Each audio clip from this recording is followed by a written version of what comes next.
What's up, guys? Dr. Mo here, digital nomad physician at digitalnomadphysician.com. I am a family medicine doctor living in the US, traveling the world, being a digital nomad. You can ask me questions, not here. Well, you can ask me questions here, but I probably won't get back to you with a good, detailed, juicy answer. The best way is to go to digitalnomadphysician.com/consult. It's not that I'm trying to take your money, it's just that that's the only way to get my time dedicated to you. But I can tell you that the podcast, which you can search for, just type in Digital Nomad Physician into your favorite podcast app, and there's a lot of content about medical board investigations, travel, digital nomad, telemedicine, doing telemedicine from abroad, which is like the most popular topic that people find me for apparently. And then my website, digitalnomadphysician.com, tons of articles. So any question you have, I guarantee you can find the answer there for free. And check out the comment section there as well, where other people have gathered to chat. But if you want my time, it's going to cost you money, about $500 an hour, or $250 for 30 minutes.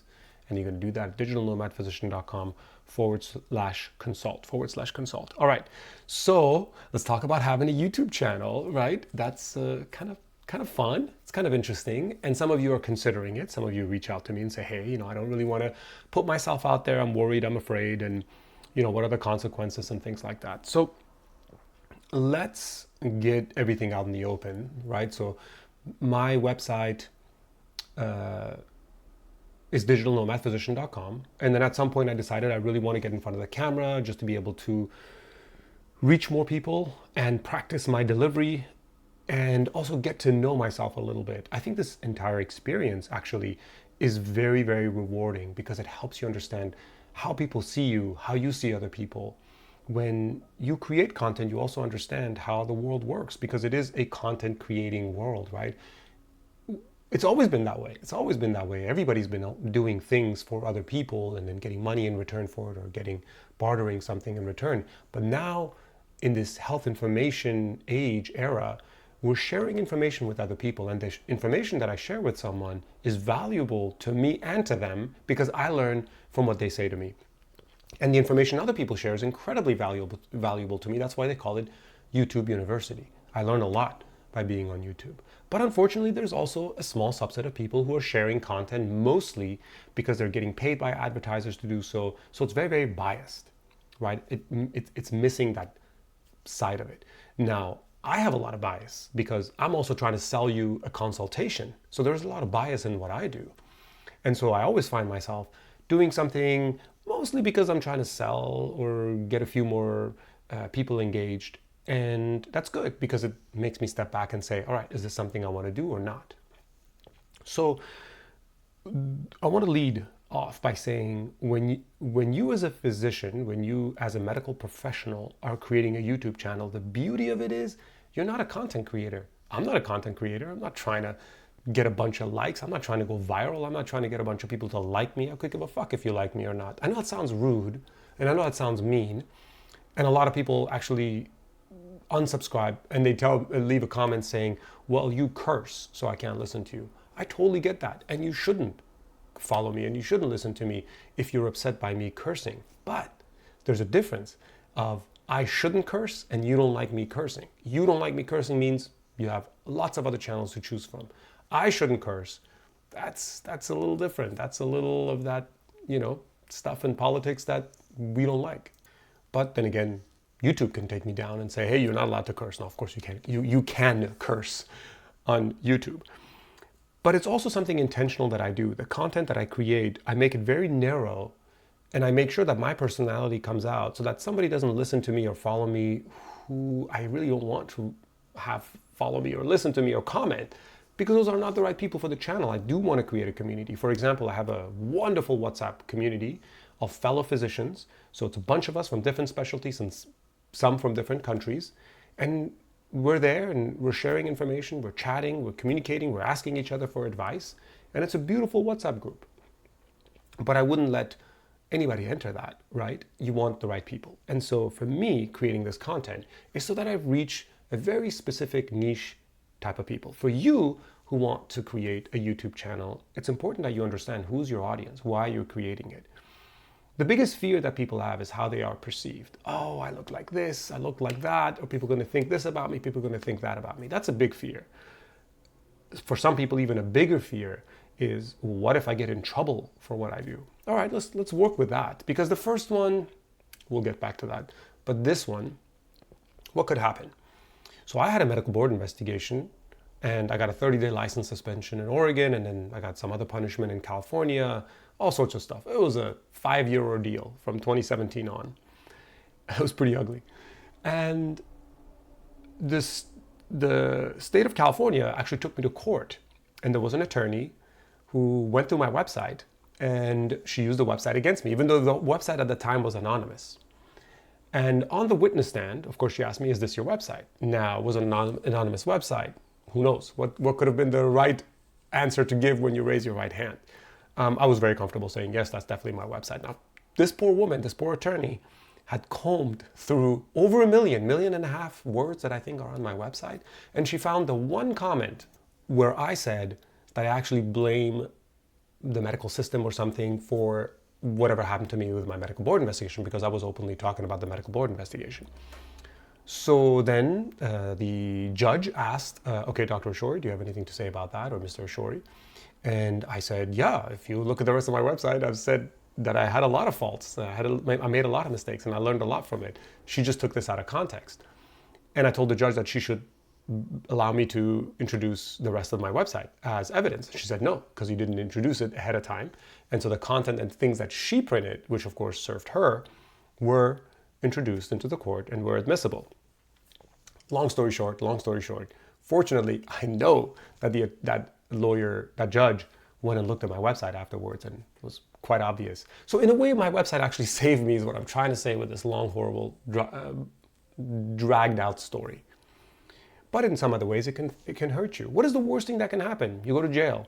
All right, a lot of people go to jail. It's not the end of the world. I know that's maybe a very shocking thing for you to hear, but maybe it's worthwhile to understand my perspective on things.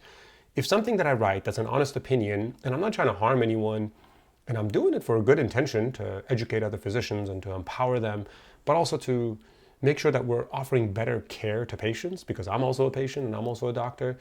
If I go to jail for something like that, that's a good mission. This is my mission.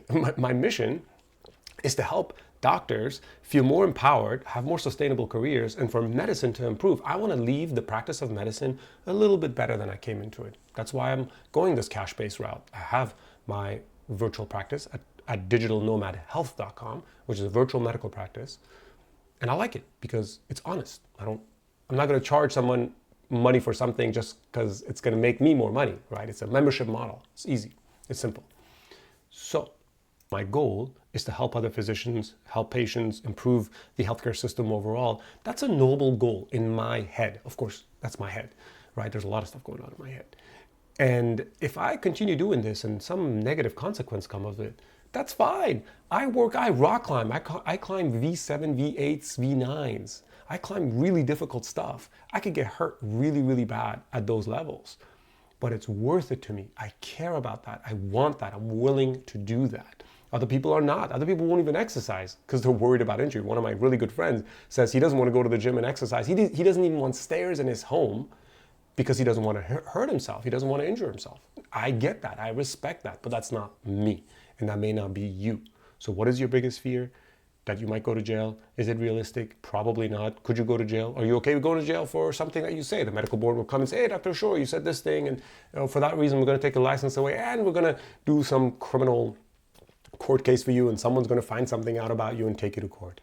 If that's the end of your life, yes, maybe don't do this, and also don't drive on the freeway, by the way, and don't drive on the street, and don't even leave your house. And in fact, when you're in your house, cover up the windows.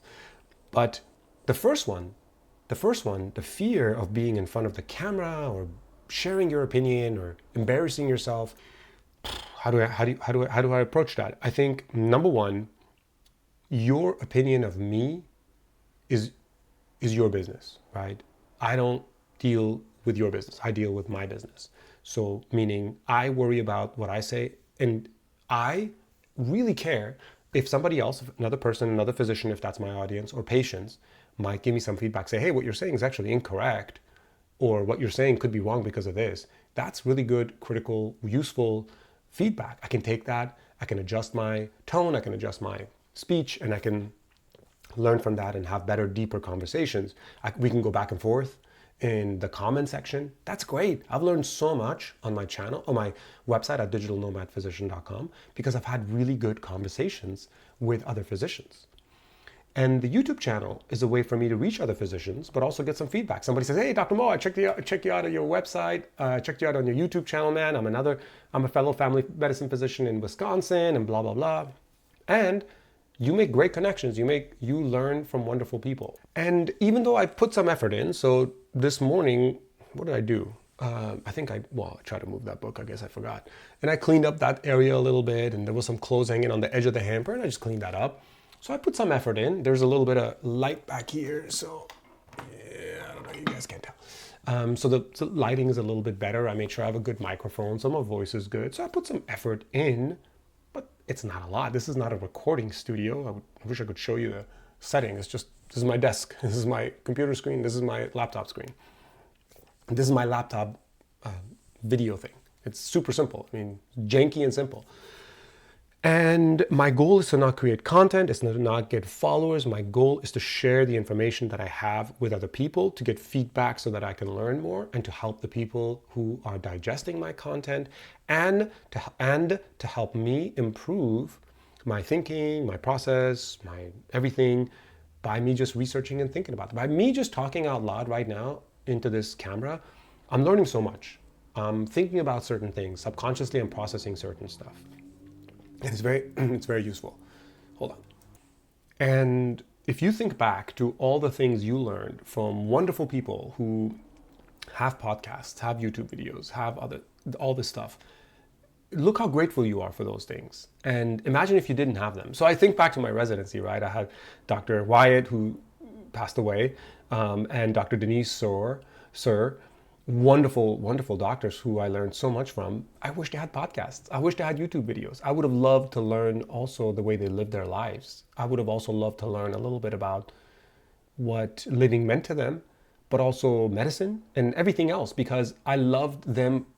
I love them for who they are, but also for the teaching and education and everything else, you know. And I think those are the things that I at least learn a lot from. And I have 1,000 subscribers on this channel, so it's not tiny, it's quite a bit. And I'll tell you, you don't want a lot of subscribers. In fact, you want to keep your channel small. I've said that a million times and I'm going to keep saying it. The bigger your channel gets, the more complicated things become. And you have to monitor and a lot of content, a lot of comments, a lot of stuff. It's not something you want to do unless you want to be a content creator. But if you can keep it small, you can keep it cozy, you can keep it good, it's a wonderful way for you to share the right information. And the only way you're going to keep it small is don't do clickbait titles. Don't do super sexy content. Just keep it simple, keep it honest, keep it you. Not a lot of people are going to want to just watch you. And that's why my channel is only 1,000 people.